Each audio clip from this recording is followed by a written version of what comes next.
कुमारवृत्त rapid revision series का lecture number 11। आज हम कॉन्सेप्ट्स ऑफ वेरियस संस्कार पढ़ेंगे, जो कि पॉइंट नंबर 9 है हमारे कुमारवृत्त सिलेबस का। बाल संस्कार। संस्कार का अर्थ होता है गुण उत्पत्ति। निरुक्ति क्या है? संस्कारो ही गुण अंतराधानम। संस्कार द्वारा गुण की निश्चित ही वृद्धि होती है। हिंदू धर्म ग्रंथ में 16 से 40 संस्कारों का वर्णन मिलता है, जिसमें 16 महत्वपूर्ण हैं तथा उनमें से भी 8 कुमारवृत्त के क्षेत्र में महत्व रखते हैं। वह के अनुसार 3 भाग बताए हैं: गर्भस्थ जीवन में संस्कार, बाल्यकाल में संस्कार, युवा एवं प्रौढ़ा में संस्कार। गर्भस्थ जीवन में 3 संस्कार गए हैं: गर्भाधान, पुंसवन, सीमंतोन्नयन।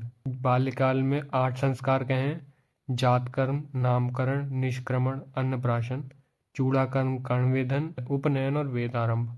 इसको याद रखने की ट्रिक क्या है? जिन्ना। जी फॉर जातकर्म, एन फॉर नामकरण और निष्क्रमण, ए फॉर अन्नप्राशन।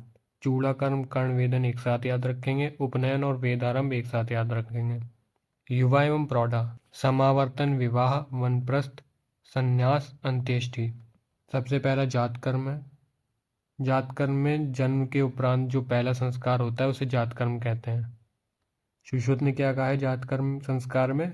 स्वर्ण मधुर सर्पीस का पेस्ट पहले दिन, लक्ष्मणा सिद्धघृत दूसरे और तीसरे दिन, चौथे दिन पहले और दूसरे पहर में मधु और सर्पी का प्राशन, और चौथे दिन तीसरे पहर से लेकर 5वें दिन तक स्तनपान।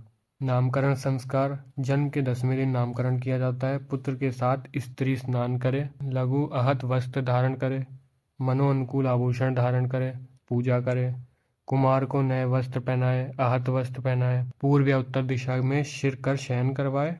पिता क्या करेगा? देवता तत्पश्चात द्विजों को प्रणाम करेगा। उसके बाद बालक के 2 नाम रखेगा, एक नाक्षत्रिक नाम, एक अभिप्रायिक नाम। निष्क्रमण संस्कार: शिशु को सूतिकागार से सर्वप्रथम बाहर निकालना निष्क्रमण कहलाता है। ये चतुर्थ मास में किया जाता है। स्नान कराकर आहत वस्त्र पहनाकर देवताओं को नमस्कार कराने के लिए बाहर निकालना चाहिए। बाहर ले जाते समय उसके सामने अग्नि एवं स्कंद लेकर चलें। अन्नप्राशन संस्कार: शिशु जो है क्षीरप की अवस्था से निकलकर क्षीर अन्नाद की अवस्था में जो आता है या प्रवेश करता है, तब अन्नप्राशन कराया जाता है। काश्यप ने अन्नप्राशन से पूर्व फलप्राशन भी कहा है, जो कि 6ठे महीने में कराया जाता है। किसी भी शुभ दिन करा सकते हैं। 10वें महीने में दंत उत्पत्ति के पश्चात प्रजापत्य नक्षत्र के किसी भी शुभ दिन अन्नप्राशन कराते हैं। फलप्राशन कैसे कराते हैं कि देवता की पूजा करी, ब्राह्मणों को भोजन कराया, दक्षिणा दी, घर के मध्य में पवित्र स्थान पर लीप लिया, उसके 4 हाथ प्रमाण की एक गोल और चौकोर वेदी बनाई, गोल या चौकोर वेदी बनाई। जो वैद्य होगा वो बालक को विविध प्रकार के फलों से प्राशन करेगा। अन्नप्राशन फलप्राशन के समान ही जो वेदी बनाई थी हमने, उस पर दर्भ डालेंगे, नाना प्रकार के अन्नपान मध्य में रखेंगे। वैद्य पूर्व दिशा की ओर मुख करके, बालक पश्चिम दिशा की ओर मुख करके बैठेगा। उसके बाद अग्नि प्रज्वलित करके अन्न को मंत्र पढ़ के आहुति दें। बचे हुए अन्न में से थोड़ा अन्न लेकर मृदु बनाकर बालक को 3 या 5 बार खिलाएं। अन्नप्राशन के उपरांत आचमन कराएं। 1 वर्ष का होने के बाद जो है उसे खाद्य पदार्थ जैसे शाली, षष्टिक अल्प मात्रा में दें। चूड़ाकर्म संस्कार: सिर के बालों को कटवाना या हटाना या मुंडन करवाना चूड़ाकर्म संस्कार कहलाता है। पहले वर्ष में, तीसरे में, 5वें वर्ष में कराया जाता है। कर्णवेधन: बालक की बालगृह से रक्षा हेतु एवं आभूषण के धारण हेतु 6ठे या 7वें महीने में कर्णवेधन कराया जाता है। उत्तम तिथि, मुहूर्त, नक्षत्र हो, मंगल आचरण तथा स्वास्थि वाचन करके कर्णवेधन करें।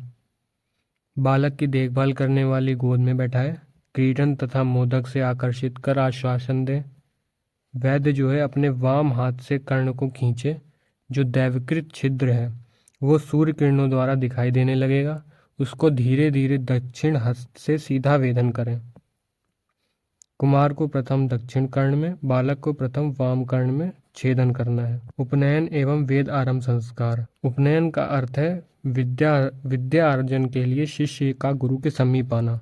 वेद आरंभ से विद्या अध्ययन के आरंभ करने का बोध है। इसके लिए गुरुकुल के अंतर्गत बालक का प्रवेश कराया जाता है।